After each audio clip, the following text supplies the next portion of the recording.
right, let's head over there. Right now, they're in Richmond, Virginia at the watch party. And you could see the crowd is very energetic. When we spoke with the Democratic analyst earlier, Mel was saying that she came from there and the line to get in was just around the corner. Yeah, you can see Abigail Spanberger here coming out, blowing kisses to the crowd. We are expecting her any moment now to speak to her supporters. Let's listen in.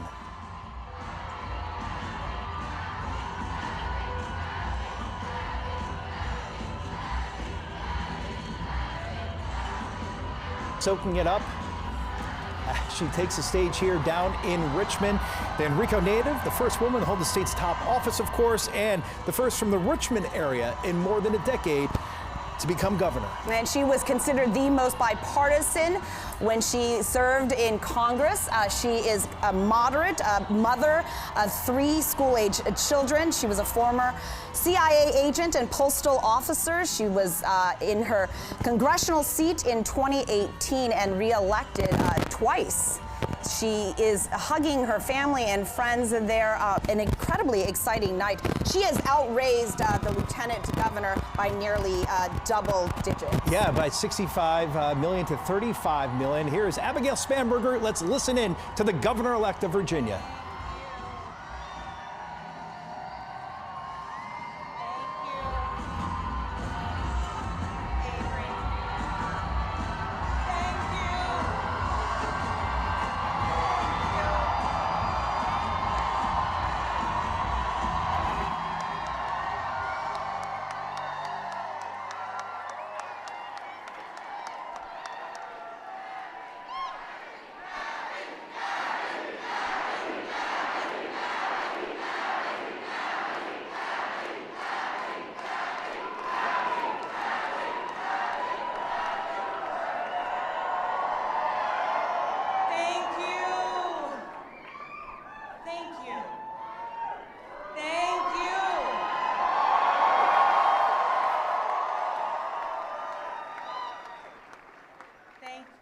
Thank you all so much.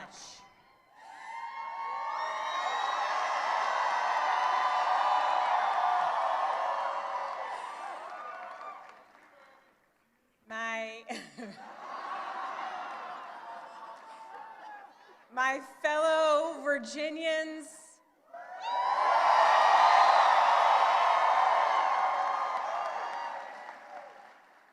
tonight we sent a message.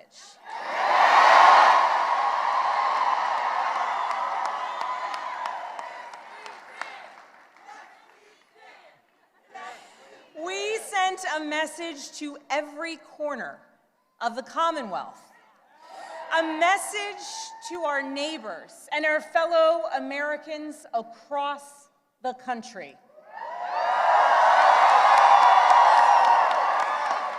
We sent a message to the whole world that in 2025, Virginia chose pragmatism over partisanship. We chose our Commonwealth over chaos.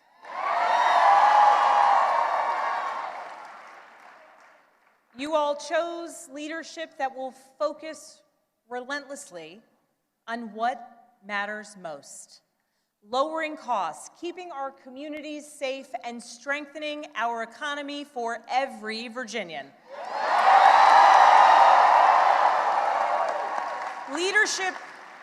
Leadership that will focus on problem solving, not stoking division. We chose leadership that will always put Virginia first.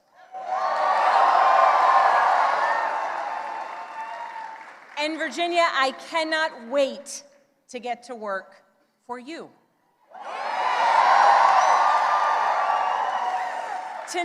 Tonight we turned a page. We turned that page by listening to our neighbors, focusing on practical results, laying out a clear agenda, and leading with decency and determination.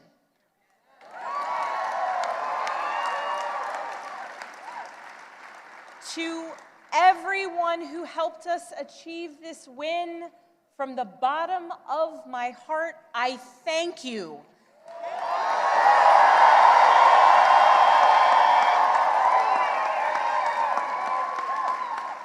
I thank you for the trust that you have placed in me, and it is the honor of my lifetime to be elected the 75th governor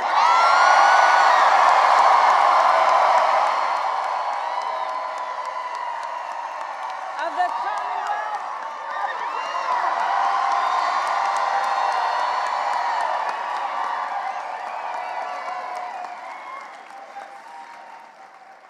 I would like to thank my opponent for a hard-fought race, the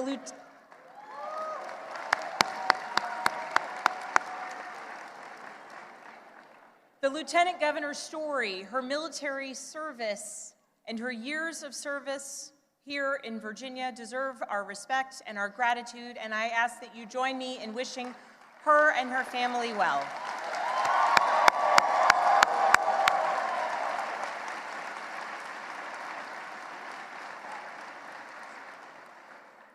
I also know that those who were supporting my opponent are disappointed today. And to those Virginians who did not vote for me, I want you to know that my goal and my intent is to serve all Virginians.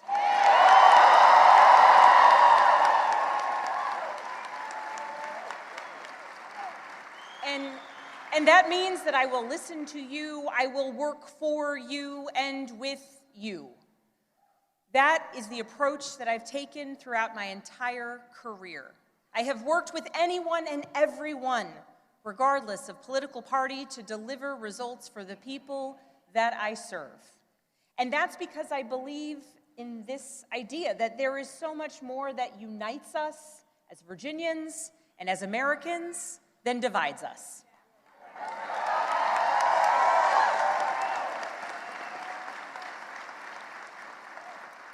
And I know in my heart that we can unite for Virginia's future, and we can set an example for the rest of the nation.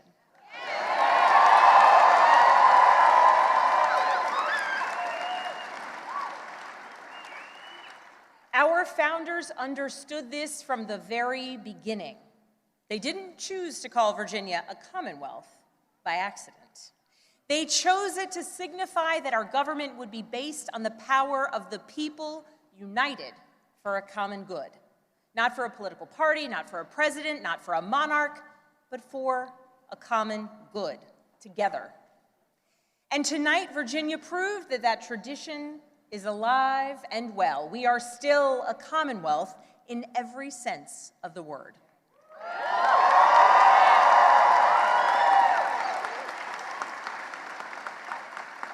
We are built on the things we share, not the things that pull us apart. And I am proud that our campaign earned votes from Democrats, Republicans, independents, and everyone in between.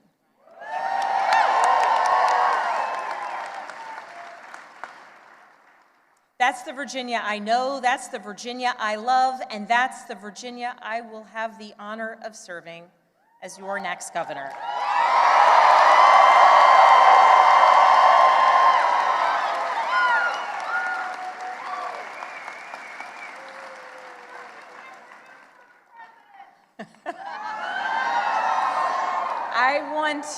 I want to thank so many people for the support that they have given to our campaign.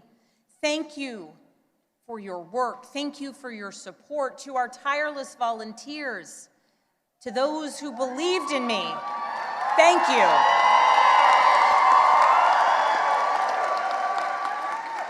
Thank you for devoting your time, your energy, and your conviction to this campaign. Thank you for braving the weather, the heat, and then the cold, and then the rain, and then the sun.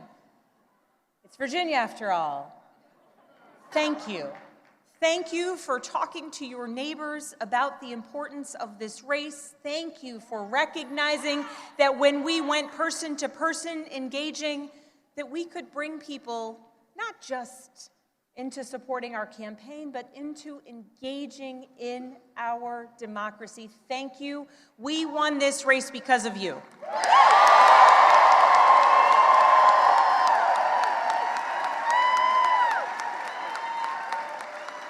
To our campaign team, you're the best in the country.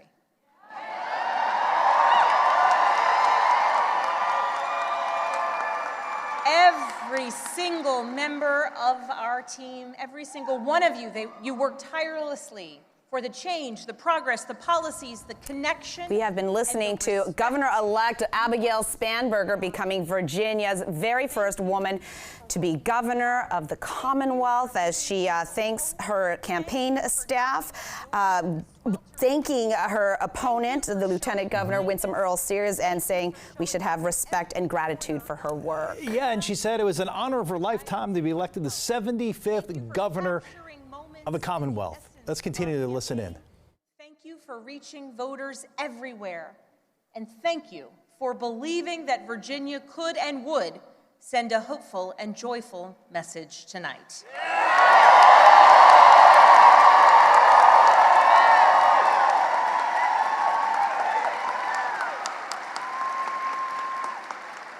Thank you for giving everything to this campaign and then some. And thank you to my family.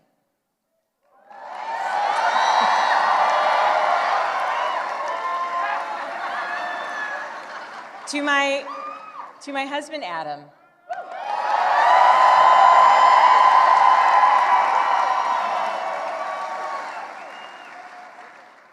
My partner in everything. I love you with my whole heart. I am grateful for you. And it is very strange to declare my love for you in front of millions of people.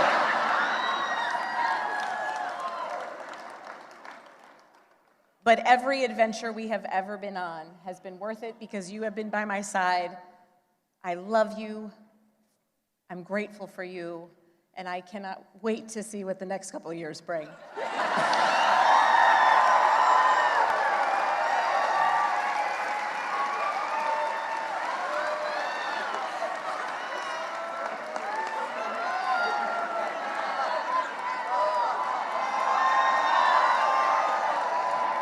To my daughters, Claire, Charlotte, and Catherine, you inspire me and motivate me every single day.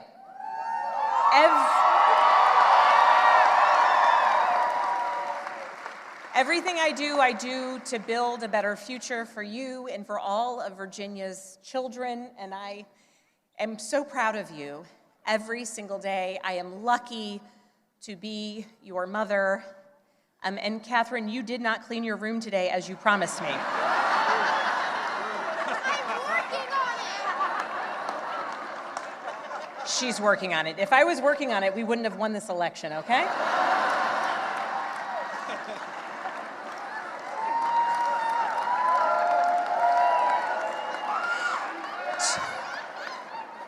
To my sisters, my dearest and earliest friends,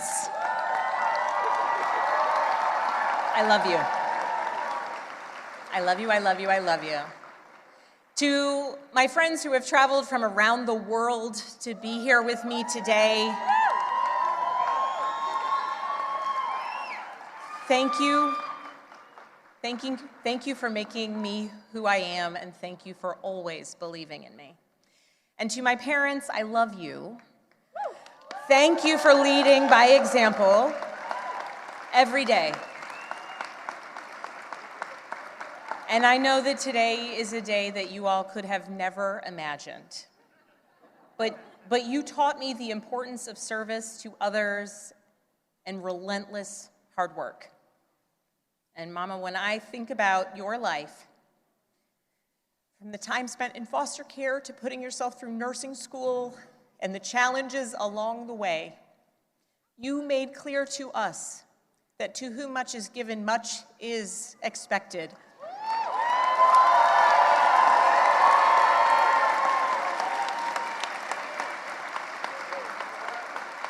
And you have given me so much, born of your own struggles and your own challenges, and I know much is expected. And Dad, Thank you for your example of service and tireless devotion to family and country. Nothing has made me prouder than to follow in your footsteps, so many steps along the way. I love you.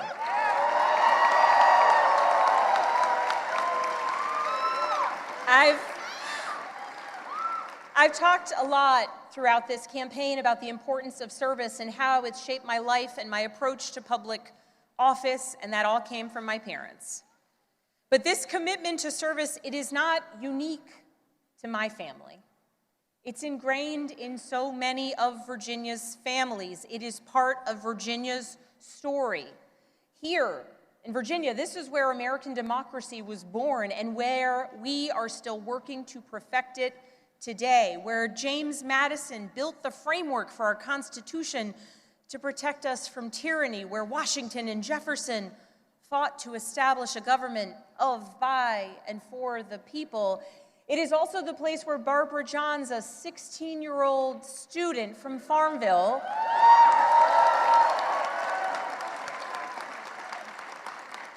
led a walkout of students that became part of the Brown versus the Board of Education case to integrate public schools.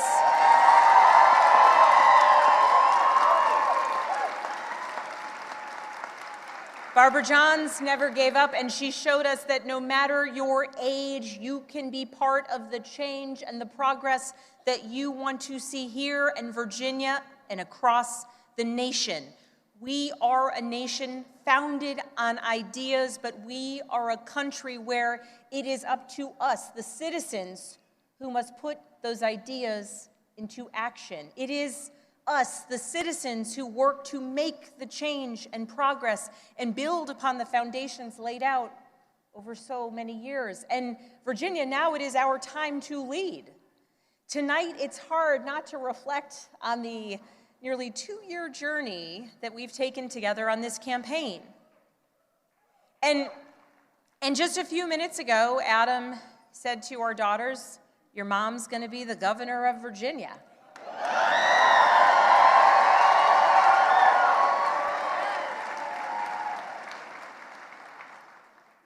And I can guarantee those words have never been spoken in Virginia ever before.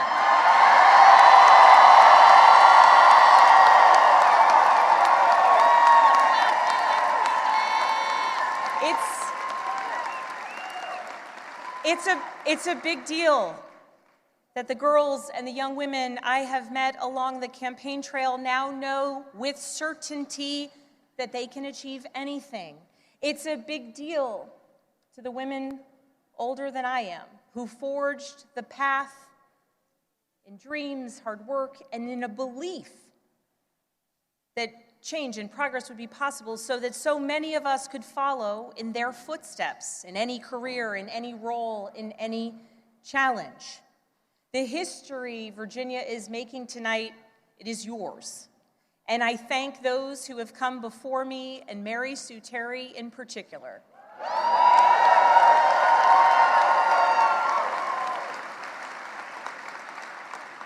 She was the first woman elected statewide in Virginia. And because of her and the continued work of so many, there will be many more women to come for generations to come.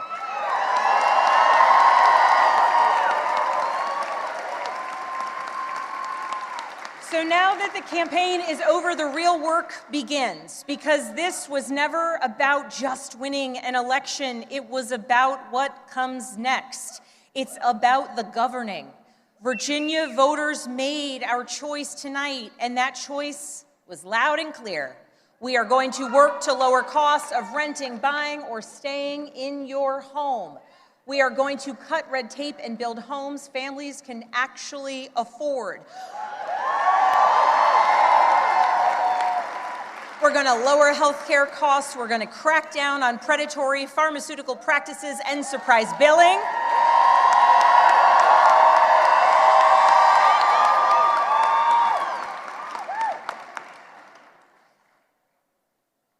And we're going to produce more energy and we are going to lower costs, and we're going to do it by producing more energy here in Virginia, and we're going to make sure that large utility users make sure that they pay their fair share.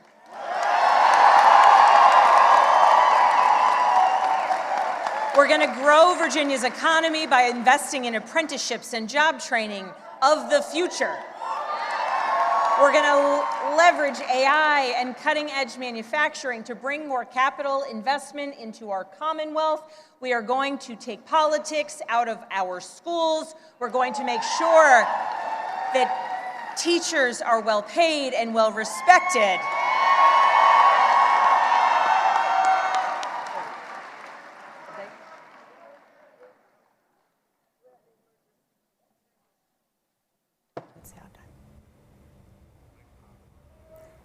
We have been listening to the governor-elect there in Virginia. The cameras panned out, and she did stop speaking suddenly. Hang on, let's see if we can get her back to hear what happened.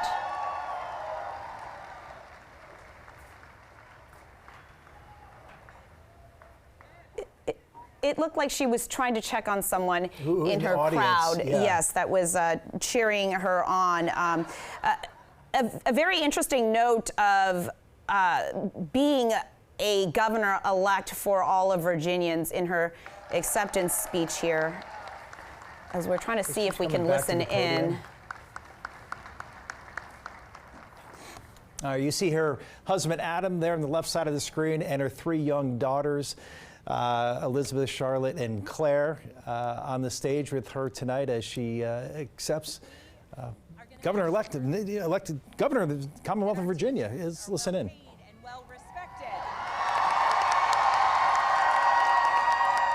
Okay.